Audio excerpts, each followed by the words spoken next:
Tumatanda na. Tumatanda na ako. Nakalimutan ko.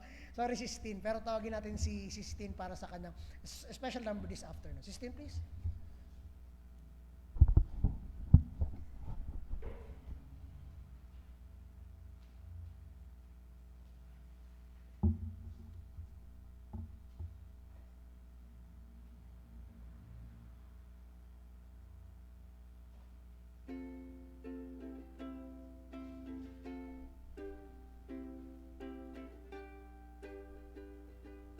Your ship of life has sailed for years upon life's troubled sea.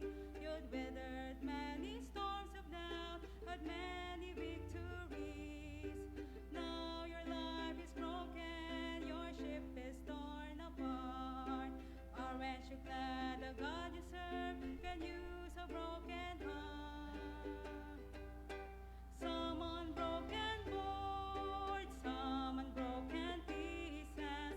Life's wrecked my scene, still need to be restored. Your ship may be broken, drifting on the ocean. There are still more souls you can bring back to the Lord.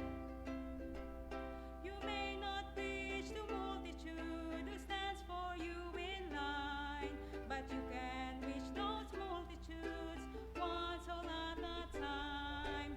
When we stand before God's throne to tell of all we've done, with no excuse I'd rather hear my Father say, well done. Some on broken boards, some on broken pieces. Life's wrecked my scene, still need to be restored. Your ship may be broken, drifting on the ocean. There are still more souls you can bring back to the Lord. There are still more souls you can bring back to the Lord. Amen. The people of God say? Amen. So, tatandaan natin, hindi ang Diyos pumili o nagligtas ng mga perpektong tao. Ang Diyos ay nagligtas ng mga sabi ka ng kawitin ni Sistine, mga broken na tao. May mga sakit, merong mga kulang, pero ang point is, meron pang isang tao na pwede tayong madala sa Panginoon. Amen? Kaya wag kayong mawala ng ang sabi nga nung namin nung pag tayo ay nandoon sa kahirapan, lagi niyong i-expect na may kahirapan pa. Sabi niya, huwag kayong mawala ng discourage. sabi nung boss ko noon. Pero mga kapatid, tandaan natin, sino ang babalikan natin? Panginoong Kristo. Balik tayo kay Christ. Amen. So, this afternoon, let's have one more song. Ito ay very hindi na natin naawit bago tayo pumunta doon sa ating message ngayong hapon. Let's all stand at tatawagin ko dito si Brother Ashil. At alam ko na alam mo to. On hymn number 38, na kinakanta natin to pag merong baptism, pero hindi lang to pang baptism. Para to sa atin to encourage us na tingnan nyo ang Panginoon. Kung hindi nyo alam kung anong susunod, magtiwala ka pa rin sa Panginoon. Pag alam mo nang susunod, magtiwala ka sa Panginoon dahil baka akala mo, yun, iba pala. Tandaan natin, ito ang sabi dito sa chorus, trust and obey, for there's no other way to be happy in Jesus but to trust and obey. Brother Shil.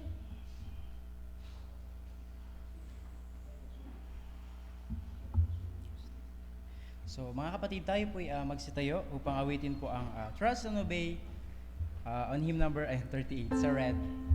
Trust and obey. When we walk with the Lord in the light of His Word, what glory He sheds on our way. On the first verse, ready, Sing. When we walk with the Lord in the light of His Word, what a glory He sheds on our way. While we do His good will, He abides with us still, and with all who will trust and obey. Chorus now. Trust and obey, for there's no other way to be happy in Jesus but to trust and obey. On the second verse, not a shadow can rise, not a cloud in the skies, but His smile quickly drive it away. Not a dap of fear, not a sign or a cheer, but a guide while we trust and obey. Chorus now, trust and obey, for there's no other way to be happy in Jesus but to trust and obey. On the third verse, not a burden we bear, not a sorrow we share, but our toil He doth richly repay. Not a grief nor a loss, not a frown or a cross, are we happy who trust and obey.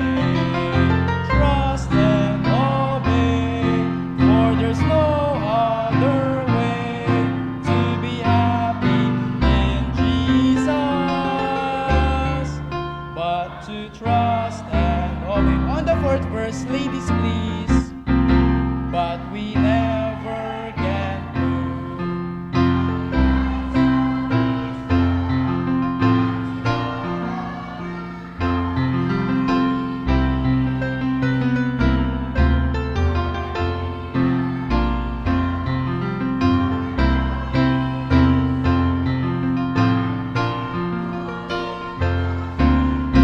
All together now, trust and obey, for there's no other way to be happy in Jesus but to trust and obey. On the last verse, then the fellowship sweet, we will sit at His feet, or we'll walk by His side in the way. What He says we will do, where He leads we will go. Never fear, only trust and obey. Trust and obey, for there's no other way to be happy in Jesus but to trust and obey. Sa chorus again, a cappella please. Trust and obey, for there's no other way to be happy in Jesus but to trust and obey. So you may be seated please.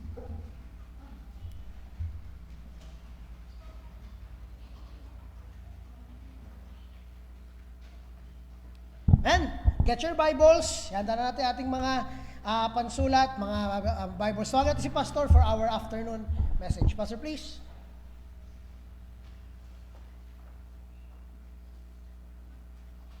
Okay, magandang hapon po sa bawat isa.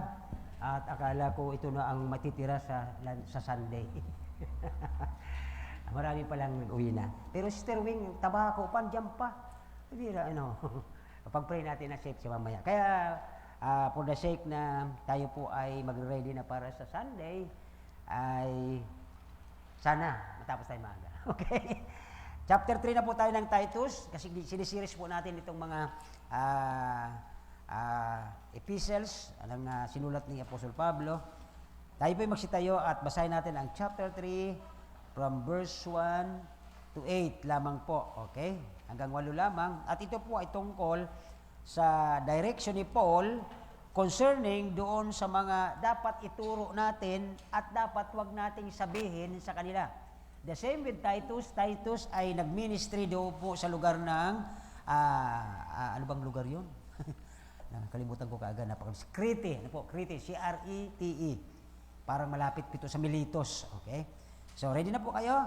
From 1 to 8. Basahin lang natin ng sabay-sabay hanggang verse 8. Verse 1. Put them in mind to be subject to principalities and powers, to obey, to be ready to every good work. Doon pa lang po sa verse 1, ang minsan tinanong ko nung akin po itong inaaral, nagagawa ko ba ito, Lord?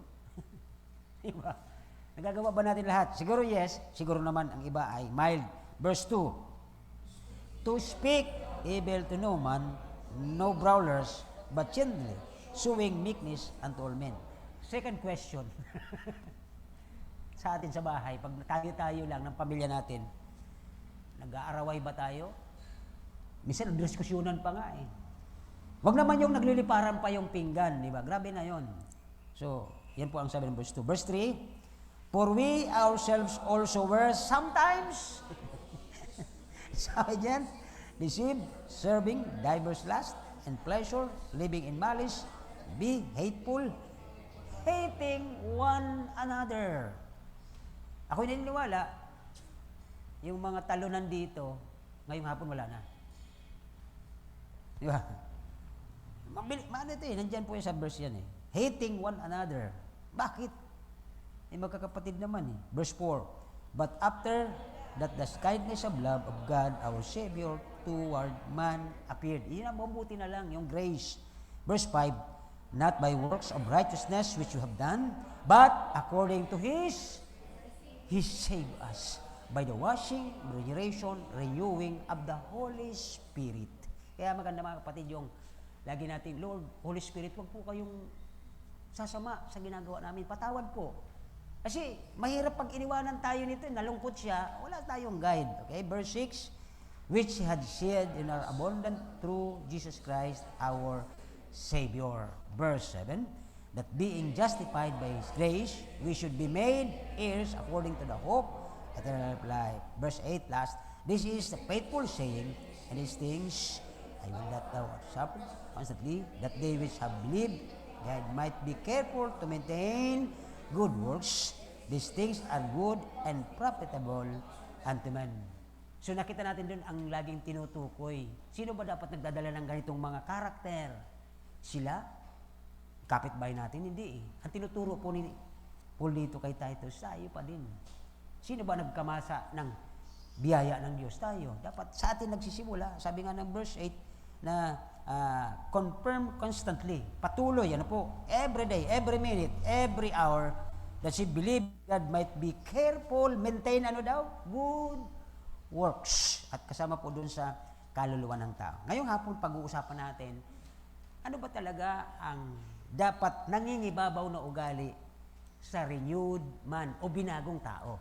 Yun po yung from verse 1 to 8 ay mapansin natin ano ba talaga ang dapat makita, ano ang dapat marinig, ano ang dapat ma-observe sa isang binagong tao. Ang binagong tao yung mga nakatamasa ng biyaya ng Diyos at nakakatamo ng kaligtasan. Wala naman tayong nakitang mabuti ng Diyos pero niligtas pa rin tayo. Halimbawa ngayong hapon ay makita natin kung ano ang dapat sasabihin at hindi dapat sasabihin, ano ang dapat ilagay na natin sa sarili na hindi tayo apekto sa iba. Okay? Tayo po ay manalangin. Nagaylang Diyos, salamat po muli sa hapong ito na sa kabila ng mainit na panahon at malapit ng aming anniversary, Panginoon. Patuloy po ang aking mga kapatid. Nandito kami na nakakapagpatuloy dahil po sa spiritual na endurance na binigay niyo sa bawat isa. Hindi po namin ito, Panginoon, kakayanan sapagkat lahat kami mahina, anumang bagay sa aming kaisipan, sa puso namin, nagbumagatong, na kami ay nauopen, madali kaming, para kaming mga balat sibuyas na konting problema, para kaming laging magkakaaway, pero hindi naman, Panginoon, sapagkat yun ang sabi ng Biblia, na hindi dapat ganon. Kapag ito, namin itong matutunghayan, makita kung ano ba ang dapat na hindi gagawin at dapat sasabihin.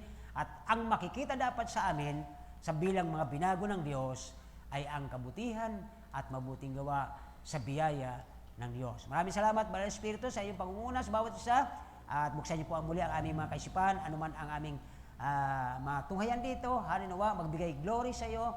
At harinawa, wag naming magawa din ang mga negative na bagay at mga ayaw niyong maririnig sa amin. Maraming salamat po. Kayo po ang maituro, kayo po ang maitaas, Panginoon, kayo po ang manguna at masunod sa hapong ito sa pangalan ni Jesus. Amen. Thank you very much po.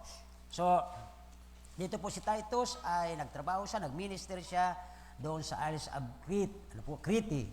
At ina-appoint niya rito ang mga leaders. At pangalawa, nagtuturo po siya ng godly living. Okay? Kaya kanina sa Sunday School nadaanan, sa pangalawang service nadaanan din, na sabi nga doon sa Sunday School natin, minsan naiaasa talaga natin sa Sunday School teachers ang ating mga bata, na kung saan doon, ang sabi baga ng Bible, charity begins at home. At doon dapat natin mula doon sa mabuti pa nga yung mga Israelita. Kaya although napaparatangan natin silang puro rituales, maganda naman sa kanila. Bakit? Bago sila kumain, pag galing sa labasan, may mga tapayan doon ng tubig, hugas kamayan, hugas paa, at mag-recite niya ng 10 Commandments. At tapos pagdating doon sa lamesa, bago yan kumain, marami yung rituals na ginagawa. At ang pinakahuling gagawin ng tatay, okay, ikinikwento niya ang nangaraan kung ano ang ginawa ng Diyos sa buhay nila, sa lahi nila, bilang ang Diyos ay sovereign. Gumawa siya ng paraan na ang tao natatakot, nagmamalaki, nagre-rebelde, pero ang Diyos ay nagmahal ng katulad sa ating katulad sa New Testament, na nung tayo makasalanan pa, si Kristo nagmahal na sa atin. Pero ang problema, mga kapatid, nakakalimutan natin, pag tayo bilang mga Asian nation, kapag tayo ay mayroong blessing, tayo masaya. Pag masaya tayo, nakakalimutan talaga ang Diyos na number one. At lagi natin naisip, ganito ang gagawin ko. Para tayong yung mga nakalagay doon sa parable na foolish. Ganito ang gagawin ko. Ang dami kong ani, ang dami kong kita. Gigibain ko to. At pagkatapos, papagawa ko na mas malaki at pupunuin ko to ng puro ako, me, mine. Kaya mga kapatid, ito po ang tinuro ni Pablo kay Titus. Titus, sana makita ito sa ating buhay. Kaya at least there are 4, from verse 1 and 2, ay spiritual preparation sa kanila, sabi ni Titus, tinuturuan sila dito. And then sa verse 3, ay katulad nung panahon, di ba nabasa natin, dati naman ganito tayo. Kaya the same sinner before salvation. Verse 4, 5, 6, and 7, tayo niligtas sa biyaya lang. Wala naman nakita mabuti sa atin. Ang tanong mga kapatid, bakit nga ba tayo niligtas ng Diyos? May nakita bang mabuti sa atin na pagdating ng ganitong taon, pag 49th year ng simbahang ito, niligtas tayo ng Diyos? Hindi. Walang nakitang mabuti ang Diyos sa ating mga buhay, kundi ang nakita sa atin puro, pag ganun tayo puro pakabig. Okay? Kaya ang isang inuro ni Pablo dito, kahit doon sa panahon nila, sa mga Grecians, sa mga Greeks, ay ganun din po ang kanilang mga nagiging pag-uugali. Pagkatapos silang binago ng Panginoon, ang sabi kay Titus, ituro mo sa kanila ito at huwag mong ituturo ang mga ganitong bagay na kung saan nakakakita ang mga taong ito na para bang sila may kakayahan, na sila po ay may kakayahan na sa Diyos, o bahala ka na Panginoon dyan, kaya na namin to. Hindi po ganun ang pinatuturo na Pablo kay Titus from verse 4 to 7, and last panghuli ay tingnan natin ang verse 8. Medyo magaling kasi baka magulat kayo sa nilagay kong doon. Okay, verse 8 sabi doon, this is a faithful saying, and these things I will that thou affirm constantly that they which have believed in God. Kayo na mga naniwala sa Diyos, sabi doon, might be careful to maintain. Magugulat kayo, binigay sa akin ganito, ay tayo na mga Kristiyano, dapat tayo ay mga service provider ng spiritual na bagay. Alam niyo may mga service provider sa atin? Alam niyo po ba yon? Grabe na ang antok niyo, di na kayo Grabe na mga antok. Tapusin ko na to. Okay. Ang service provider, pag may problema ang ating, pag naglalaro kayo tapos nagwawala-wala signal, tatawag kayo. May problema yung aming box, tatakbo yung mga service provider na yan. Sir, ma'am, may putol ang linya, bili kayo bago. Yan po ang mga service provider. Pero mga kapatid, ang nangyayari sa mga Kristiyano sa panahon natin ngayon, ang init. Sama tayo sa winning. Init, saka may overtime kami. Pero yung po ang mapansin natin, tingnan niyo po ang verse 8. Di ba? Okay, ganda nito eh. Tapat ang salita na nais kong igiit mo. Igiit mo eh, di ba? Ang mga service provider, kahit sila hirap na hirap, pupunta yan doon kasi ang ayaw nilang marinig sa customer, walang silbi ang service nyo. Amen! Yan po ang sa verse 8 yan eh. At ang mga bagay na ito upang ang mga mananampalataya sa Diyos ay maging maingat na ilaan ang kanilang sarili sa mabubuting gawa. Kahit hirap sila eh. Kasi mga service provider tayo sa mga kaluluwang nahuhulog doon sa impyerno eh. May kanta tayo. Pag kumakanta tayo, yung lakas ng boses natin, throughout the lifeline to someone, diba? Na nalulunod. Pero pagdating doon sa maraming tao sa paligid mo, sa school, wala na ka namang pakialam. Diba? Anong klaseng service provider yan ng Diyos? Yeah. Dito balik tayo. Una po doon sa paano nangyari itong mga bagay na ito sa from verse 1 to, sabi doon, balik na po tayo verse 1 and verse 2. Sabi doon, ilagay nyo sa inyong isipan. Okay? Put them in mind. Okay? Letter A, mapasin doon, nagsabi ni Titus, ilagay. Okay? Number 1, the sample of good behavior. Ipinakita niya kagad sa first line. Pansinin niyo po. Put them in mind. Okay? Ang ibig sabihin nito, to be. Okay? You must go on. Di ba Matthew 28:19-20? Pumaroon kayo at gawin yung disiplina ang bawat isa. At pagkatapos sila ay maturuan, teach them to observe whatsoever I have commanded you. Ang sabi doon, and then baptize them and then teach them to make another disciple. Ang tanong, nagagawa po ba natin talaga? Di ba? Ngayon minsan, lalo pagka maganda ang buhay ng isang Kristiyano, ay salamat Lord, thank you sa mga blessing. Lord, thank you, ang ganda ng aking office. The question is, ang Diyos kaya, mayroon din kaya siyang kaligayahan na, o yung anak ko, natanggap niya ang lahat ng blessing, nagpapasalamat sa akin. Every minute, Lord, thank you kung hindi dahil sa iyo. Hindi ako narapat, pero nandito. Natutuwa ba ang Diyos sa lahat ng ating natanggap na blessing? Masayang-masaya tayo. But God is God, happy. Di ba mayroon pa nga, ano yata, patalastas yan? Kung gusto mo, happy ka. Lahat tayo ay happy. So yun po ang parang, ano dito ng verse 1. Kaya, inaayos po sila, piniprepare sila spiritually, dito ni Titus, na ang sabi doon sa verse 1, put them in mind that you must go on, anuman ang sitwasyon, anuman ang nangyayari sa buhay mo, at isa po ang pinaka-the best. Okay? Pagka mayroong problema ang isang Kristiyano, nawawala talaga ito eh. Bakit? Napopokus siya doon sa pinadala ng Diyos na testing para siya ay lumakas. Okay? Kaya mga kapatid ay dito po ang isang kagandahan na ipiniprepare po ang isang tinawag ng Diyos, ang isang nakatanggap ng biyaya ng Diyos, that you must go on to be, sabi doon, to be submit to principalities. Okay? Okay lang na yon. Given na yon. Po, tayo po yung mga tagasunod sa mga nakakaano sa atin, sa barangay, sa council, sa lahat. Okay? Pangalawa, na ilagay natin sa ating isipan, to be obedient to magistrate. Hindi ko na nilista dito sa mga nasa bahay, sa isang family. Diba? Kahit anong kalagayan mo, kung ano ang posisyon mo, may magulang ka, obedient ka pa rin sa kanila. Okay? Alam niyo kasi ang isang hindi magandang nagiging observation ngayon ng karamihan, pag yung mga bata ay sila na yung, kumbaga yung breadwinner, na pagsasalitaan na nila ang kanilang pinanggalingan. Okay? So, huwag nating alisin yun.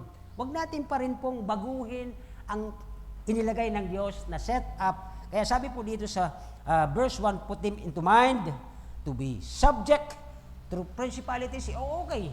Principalities, tinutukoy. Bakit naman, Pastor, sinama mo ang magulang dyan? Okay. Dapat may lugar din po tayo. Okay? So dito ay, pangatlo, to remind them ng ano ang papaalala sa atin. Sabi ng verse 1, okay? To be ready to every good work. Kasi po mga kapatid, pag ang mga pamilya natin, mga anak natin, lumaki ng walang naitanim sa kanilang good work from the Bible, spiritually speaking, ang kanyang kaisipan niyan lagi lang yan magiging pakabig. Okay? Wala po yang pagsunod. Verse 2. Tingnan po natin dito sa sample of good behavior. Sa verse 2, sabi doon, okay, ang nakalagay yan, to speak evil of no man, di ba? Okay. To be not brawler. Saan ako hihirapan dito? Diba? Ay mga nanay, magre-report pastor, pag-pray po yung anak ko. Grabe na, pagsabihan. Okay, nasagot na. Why? Okay, ito po yung sinasabi ng verse 2. Verse 2. Okay? Una ay, sabi doon, not to speaking evil to no man. Okay? Be not brawlers. At ang pangatlo, be gentle. Ano po? Kung gagamitan natin gentle na ito, sinabi rin ito sa New Testament, bilang mga nanay, bilang mga nurse, bilang mga tatay. Okay? Di ba? Tayo po ay nasa church. Tayo ito yung mga gentle dapat. Okay? Na hindi tayo masyadong maging sa kanila. Okay? To be, showing all, sulat ko, hindi ko na mabasa. Verse 2.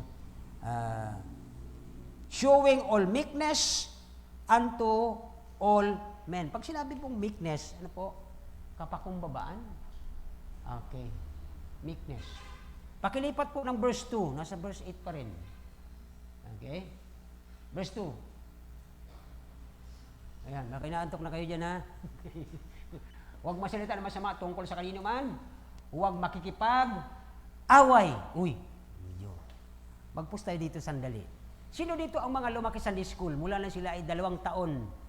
Oh, may natitira pa dito. May pili pa tayo dito. Cloud, ilang taon ka nang nag-a-attend sa Sunday school? Anong taon ka nagsimula? Ha? 4. Oh, malaki na. 4 years old na. Okay. Kaya sabi doon, huwag magsasalita matangka tungkol sa kanino man, huwag makikipag-away. Ang tanong ko, nakikipag-away ka pa ba? Oo daw. Okay. So, anong sabi ng verse sa atin? Okay.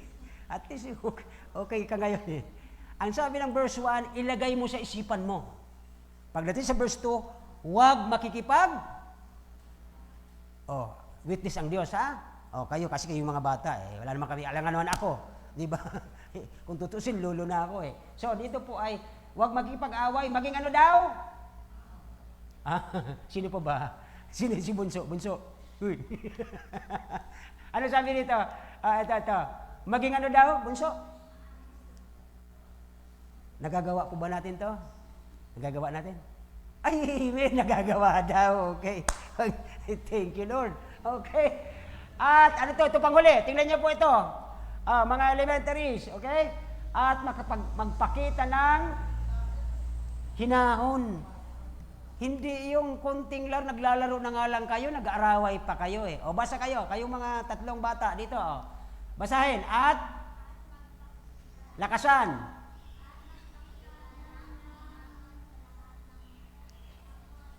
Yung kamag-anak ba natin, tao yon? Sagot. Magpakita kayo ng hinahon. Pag natamaan sa dibdib, hinahon. Okay ba?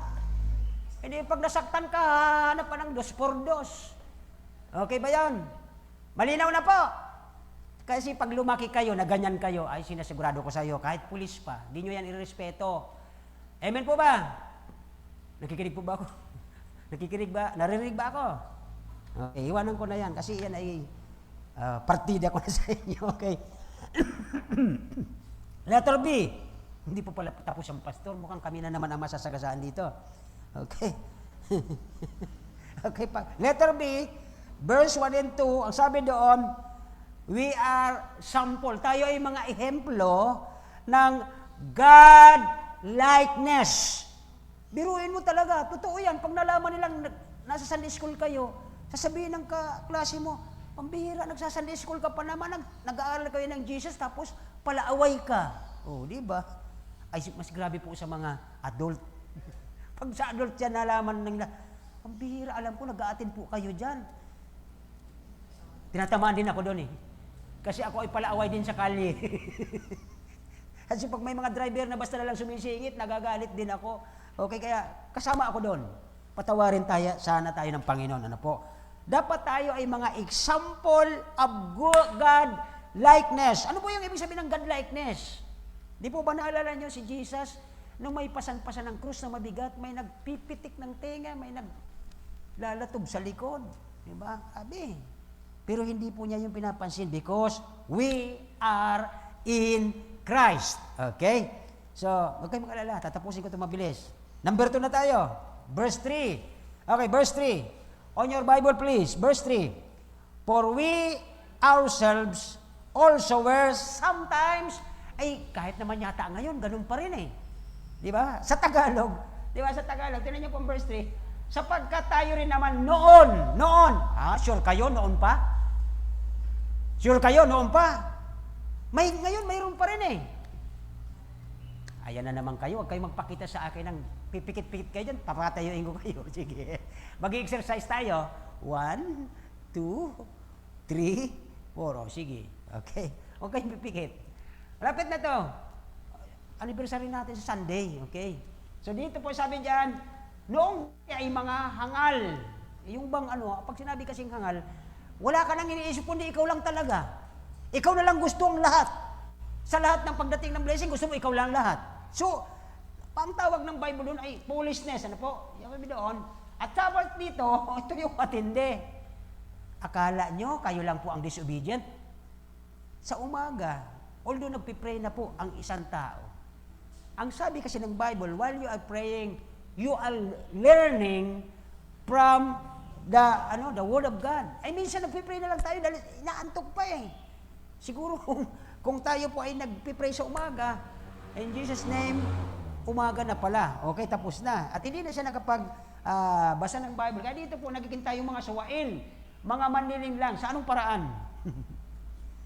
Okay? Bidyan, wag na natin to. Baka may magkasamaan pa tayo ng loob dito eh. Mga manlilin lang. Okay? Nalin lang. Mga alipin ng sari-sariling, pagnanasa at kalayaan. Oo nga naman po. Pakialam mo sa buhay ko. Yun ang parang ginagamit dito ng karamihan eh. Sabi niya dyan, okay? Alipin ng sari-sariling pagnanasa at kalayaan. Kalayaan ko to. Akin to. Ako yung may trabaho. Dapat dito sa opisina. O di ba? So, minsan, nagiging tayong mga makasarili sa puntong ito sapagkat dito, bilang sabi ng Biblia, we are the same sinner before, bago tayo nilinis, binago ng Diyos. Mga kapatid, pwede ba natin i-recite yung 2 Corinthians 5:17? Sabay-sabay.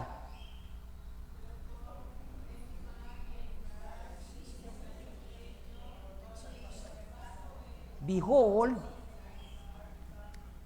totoo po ba talaga yon? Amen. At least mayroon nakakasagot, diba? Minsan po yung, kahit alam natin na binago na tayo at yung lumang bagay na karaan na, alam nyo, binabalik ng kaaway, tinatanggap na ba natin? Oo nga, bira yan. Kaya, para sa akin to, tapos ibibigay ko pa sa kanila. Diba? Bumabalik yung dati niyang pag-uugali. Kaya mga kapatid, totoo po yun, sinasabi natin Titus dito, na kumbaga, inalis na yun ng Panginoon, pero minsan dahil sa ating pagiging foolish at pagiging nating, bago na pala ito. Balik niyo po doon sa verse 3. Sabi ng verse 3 doon, dati tayong mga foolish, disobedient, deceived, serving, okay? Saving diverse lust and pleasure, living in the malice. Ito matindi ito. Okay? Sabi doon, nalin lang, maalipin sa sariling pagnanasa at kalayon. Ito po matindi, na namumuhay sa kasamaan at bakit kaya? Naalala ko tuloy nung nagturo ko sa Bible study. Saan ba nagsimula ang inggit? Bakit may inggit? May tumamang sagot doon. Sabi niya, kasi pastor, tamad po siya, kaya siya nainggit. Magaling yun, kasi nasa trabaho nga naman, ang aming issue ay trabaho. Ba't ka nakakaroon ng inggit? Bakit siya na-promote? Bakit ako hindi? Kasi nga tamad ka. Isa po yun sa dahilan kung bakit mayroong inggit. O sabihin na natin, pinagpapala siya. Dapat ka tayo mga Kristiyano, sabi po ng mga verses sa Bible, kapag mayroong isang kapatid nating pinagpapala, makisaya tayo. Pag may nalulungkot, makilungkot. Pero yung mainggit ka sa kapwa mo na hindi mo naman dapat kaaway, may problema tayo dyan. Ano po sabi doon, ay namumuhay sa kasamaan at naiinggit. Magkarugtong ito dito pinaghiwalay ng writer. Bakit? Kapag nag-umpisa ka, okay, na namumuhay ka sa problema, mayroong problema ang puso mo, hindi ka nagpatawad. Mayroon kang kinainisan dito sa loob at hindi mo yun maalis sa buhay mo. Lalabas, gagatungan ni Satanas yun, magiging yun inggit. Tingnan mo, sinabihan ko na pero nakangiti pa. Parang tinanggap pa ng lahat. Doon po magsisimula yung inggit. Bakit? Ang problema talaga nagsimula sa puso niya. Pero Kristiyano yan, binago ng Diyos yan. Tama ba yun? Sa mga kapatid, madalas. Okay, yung aming panganay at sumunod, magkapatid yun. Madalas nag-iinggitan. Okay? Malamang siguro dahil sa hindi sila mga faithful sa Panginoon. Yun ang na-observe. Ano po? Sa wakat dito, namumuhay sa kasamaan at inggit. Ito pa, siguro naman hindi naman ganito tayo. Mga kasuklam-suklam at, ano daw? Biruin mo yan. Bakit ka napupuot sa kapwa mo? Eh si Kristo po, ang pag-ibig na galing kay Kristo na binigay sa atin. Kung si Kristo nasa iyo, ang pag-ibig mo at pag-ibig ng Panginoon ay isa lang, tama?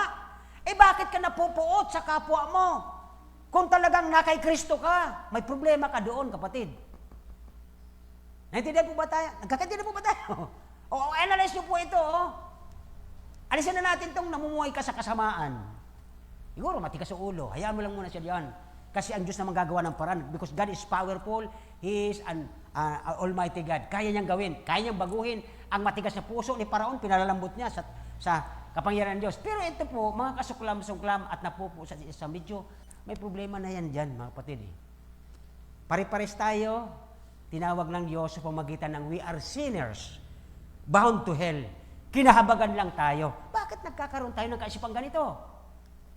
Pare-pares naman tayo makasalanan, dapat ihulog sa impyerno. Eh bakit tayo nagkakaroon ng inggitan at nagkakaroon po ng tinatawag na pagkapuot sa isa't isa? Why?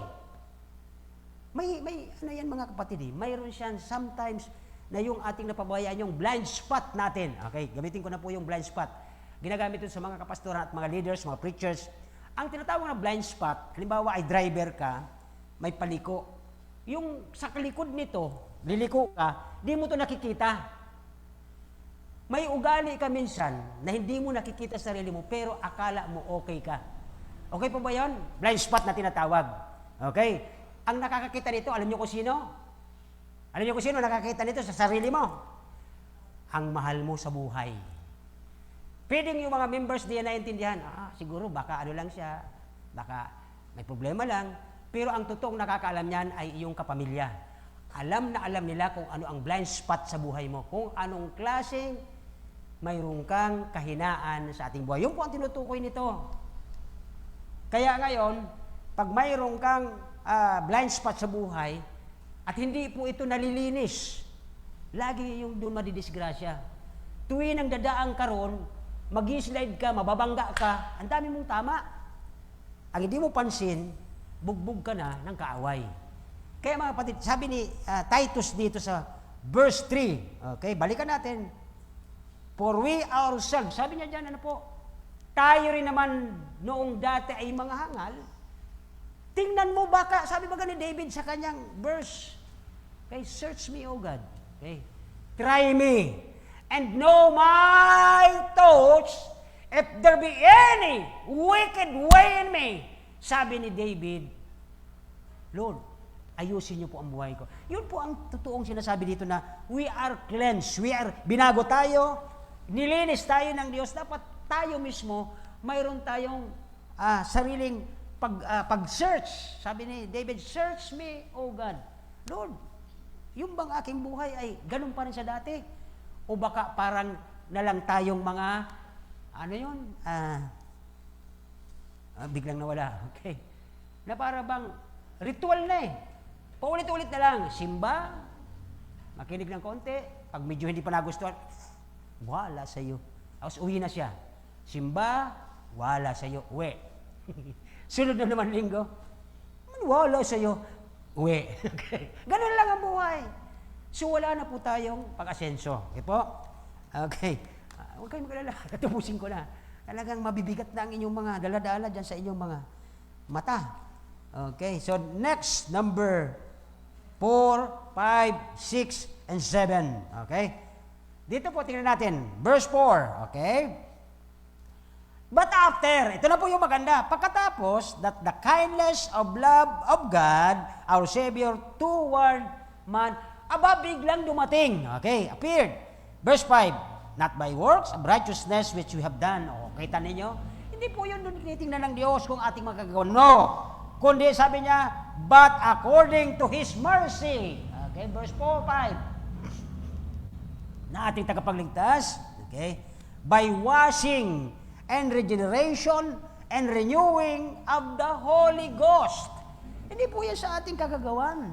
Verse 6, ang sabi po dito, which He has shed on us abundantly through Jesus Christ, our Savior. Yung pong si Kristo na isang mayamang Diyos, nagpakumbaba siya, naging siyang pulubi, alang-alang sa iyo at sa akin para tayo maging mayaman sa grasya ng Diyos, ang upang sa gayon ng mga demonyo na siyang humihila sa atin na magkasala, ay wala silang bibig na makapagsasabi at sasabihin ng Panginoon, yan ang aking mga binili ng aking mahal na dugo, at yan ay mga pupunta ng kayamanan ng kalangitan, the riches of His grace. Yung pong ibinuhos ng Panginoon ang kanyang sarili pa sa atin. Verse 7, that being justified by His grace, we should be made heirs according to the hope of eternal life. Ang tanong, okay, inaasahan pa ba natin itong tagapagmana tayo? O baka naman parang gusto niya, parang ang sarap na tumira dito sa lupa. Padadamihin ko ang aking mga assets at ako ang magiging hari. Nakakatakot po yun. And then verse 8, ay salamat, matatapos na. Last verse na. Nakangiti na kayo. Okay, okay na. Nagliparan na rin naman kasabit sa inyong mga mata. Verse 8. Okay? Ito yung faithful saying sa verse 8. Ito yung napakaganda mga kapatid. Okay? Napakaganda nito. Okay? Sabi dyan, at for by grace, para sa 7 pala ito, ano po, nabanggit ko na ito. Yung verse 8 dito mga kapatid ay sabi diyan, this is the faithful saying, in these things I will that thou affirm constantly. Sa Tagalog yata ay patuloy, ano? Tapat ang salita at nais kong igiit mo ang mga bagay na ito upang ang mga nananampalataya sa Diyos ay maging maingat sa ilaan ang kanilang sarili. Ito po yung igiit, yung word na constantly. Igiit mo, ipagpilitan, kumbaga, ano po, upang ano daw, sabi doon, ang mga bagay ito upang ang mga mananampalataya sa Diyos ay maging maingat. Kapag iginigit mo ang mga kabutihan ng grasya ng Diyos nung ginawa niya sa iyo last year, last month, igiit mo yun, Lord, napakabuti sa buhay ko. Ay, lalayo ang kayo nitong mga temptation na ito na para bang naghihila sa iyo pababa. Ano po? Sapagat dito po ay sabi niya, okay, na maging maingat, ilaan ang kanilang sarili sa mabubuting gawa at ang mga bagay na ito ay pawang mabuti at kapakipakinabang sa mga tao. Nakita ba natin yun ang ating sarili? Pagkatapos tayong ginawa ng Diyos, nilinis, niligtas, nakita ba doon sa kasulat nito ni Titus? Wala. Ang tinutukoy ni Titus dito, tayo ay binago, nilinis ng Diyos para sa pakinabang ng mga taong iyon na wala pang Kristo. Yung po ang kanyang nais, hindi po yung para sa atin. Patapos nating maligtas, ayahay tayo sa bahay, ayahay tayo sa opisina, ay thank you Lord, ang dami kong blessing sa office, ako na ngayon yung head, ako na ngayon yung supervisor. Hindi yun ang nais ng Panginoon. Tingnan niyo po sa verse 8 ulit. Maging maingat na ilaan ang kanilang sarili sa mabubuting gawa at ang mga bagay na ito ay pawang mabuti at pakikipagpakinabang sa mga tao. Yan po yung tinuro ni Titus doon sa mga taga-Crete. Ano ang relation natin dito sa story ito mga kapatid? Okay? That the service provider of good works, okay, it should be affirmed strongly. Labas natin itong 1 Timothy 1:7. 3 verse na lang po at dito na tayo magtatapos. Ay, salamat. Okay? 1 Timothy 1:7. Pagkalabas po, 1 Timothy 1:7, ang sabi po dito na tayo po ay dapat strongly affirm, ipaggiitan natin. Okay? Sabi doon ng 1 Timothy 1:7, na nagnanais na maging mga ano daw? Gayong hindi naman nila ano daw? Nauunawa ng kanilang sinasabi. Ito po yung nakakatakot. Minsan may mga danger din po dyan sa amin, sa akin. Diba? Lahat tayo gusto nating magturo ng gospel o ng salita ng Diyos. Subalit, ay hindi natin maunawaan sa kanilang maging ang mga bagay na kanilang buong tiwalang pinanindigan. Bakit po? Nawala yung ating connection sa Panginoon. Every time, every minute, na habang tayo nagbabasa, nabababad tayo sa salita ng Diyos, napupulo ang ating kaisipan at ating puso ng mga sasabihin doon sa salita natin na naunawaan. Okay, kaya nga baga sabi ko sa inyo, pag kayo nagbabasa, pag may pumasok sa isip nyo, sulat. Sulat. Hanggang pag naipon yan, pag-aralan nyo, balikan nyo, yan na po yung lalabas na ituturo nyo sa iba. Kasi kayo mismo naka-experience yan ng blessing ng Diyos. Ano pa po mapansin natin? Matthew 5:16. Ano ba yung sinabi niya dyan? Matthew 5:16. Okay? Matthew 5:16. Paliwanagin ninyo ang gayon, ang inyong mga more or less. Hindi lang po marumirom, minsan mamamatay pa eh. Bakit? Una, naunahan tayo ng hiya. Okay? Kasi mag-isa lang kasi ako dito. Siguro kung dalawa kami, kadalasan ganun eh. Siguro kung dalawa kami, matapang ako. Hindi eh. Nakakalimutan niya na kasama niya ang Panginoon na kung anumang oras, sabi baga doon sa Matthew, huwag kayong matakot kung anong sasabihin. Bibigyan tayo ng Panginoon ng kaisipan at sasabihin natin sa mga konseho, sa mga governors, ang sinasabi ng Biblia. At dapat huwag tayong matatakot. Sabi niya, kasama tayo every. Ang sabi doon, and lo, I am with you always. Naalala ko tuloy isang mananampalataya na sabi niya, parang minsan di ko kasama ang Panginoon. Bakit po? Mismo siya ay bihira makipagniig sa Panginoon sa prayer and reading of the Bible. So yung mabubuting gawa at kalulatian ng iyong Ama na nasa langit. Last verse. Okay. Again yung verse 8, sabi niya dyan, taas natin ang 3:14, ang sabi ng verse 14, and let ours also learn to maintain good works for necessary uses, that they be not unfruitful. Diba? Kaya dito mga kapatid, yung sabi ng John 15, ang Panginoon ang puno, kayo mga sama. The reason why hindi tayo nagbubunga, hindi tayo nakakabit, hindi tayo nakakaroon ng connection, kundi madalas nakakonect tayo saan? Sa wifi natin, sa ating mga cellphone. Di ba? Wala eh. Paano yung mabubunga? Mas nakakatawa ka o mas magugulat ako, nag-uusap kayo yung mga soft dramas. Uy, alam mo ba si ano? Mas matindi, no? So, yun po ang hamon sa atin bilang tayo mga binago ng Diyos. May mapakita pa ba sa atin, sabi ng verse 14, at nararapat na ang ating mga tao ay matutong magmalasakit sa mabubuting gawa para sa matitinding. Ito po yung matitinding pangangailangan. Ano po? Pangangailangan upang hindi sila mawalan ng bunga. For without Christ, we can do nothing. Ang daling bigkasin mga kapatid. Yes, ang daling bigkasin. Pero alam nyo ba, na ang Panginoon habang tinitingnan tayo sa ating kalagayan na andun ang kanyang supply. Lahat ginagawa niya para sa atin. He is a mighty God, He is a sovereign God. Ginagawa niya sa iyo lahat. Nandoon. Kaya nga minsan, happy tayo. Lord, thank you. Ang dami kong blessing. Lord, thank you. Pagising ko, ang daming pagpapala. Ang problema lang, ang Panginoon parang hindi siya masaya sa pabalik sa Kanya. Nakapokus tayo one-sided. Tanggap lang tayo, tanggap. Kung pulang tayo kain at di tayo nagdudumi, delikado po tayo doon. So, alam nyo na ang ibig ko sabihin. Kapag mayroon kayo naiintindihan, alisin mo na kaagad through telling them that Christ is working sa buhay nila. Malay nyo, isang araw, bakit ano ba ibig sabihin? Paano nagtatrabaho ang Panginoon sa buhay ko? Nais niyang maligtas ka eh. Mahal ka ng Diyos. Tatlo lang, nais mo maintindihan. Una, makasalanan ka. Anong solusyon sa kasalanan mo? Tanggapin mo ang Kristong nagbayad ng kasalanan mo, and then, ang conclusion doon, anong gagawin mo? O di simple. Punta ka doon sa Panginoon at nais mong maging kang full-fledged na anak niya, o sige, magsimba ka. At marinig mo ang nais ng Diyos sa buhay mo. Na-bless mo ba kayo sa lesson ni Titus? Tandaan po natin mga kapatid, hindi lang ito gawain ng pastor at pamilya ng pastor. Tayo ay pamilya ng Diyos. Are you with me? Naniniwala ba kayo na pamilya kayo ni Jesus? Ba tayo pinagsama-sama? Hindi ko naman kayo kilala dati. Ngayon ko lang kayo nakilala kasi nandito tayo. Ang purpose pala niya is this. Okay?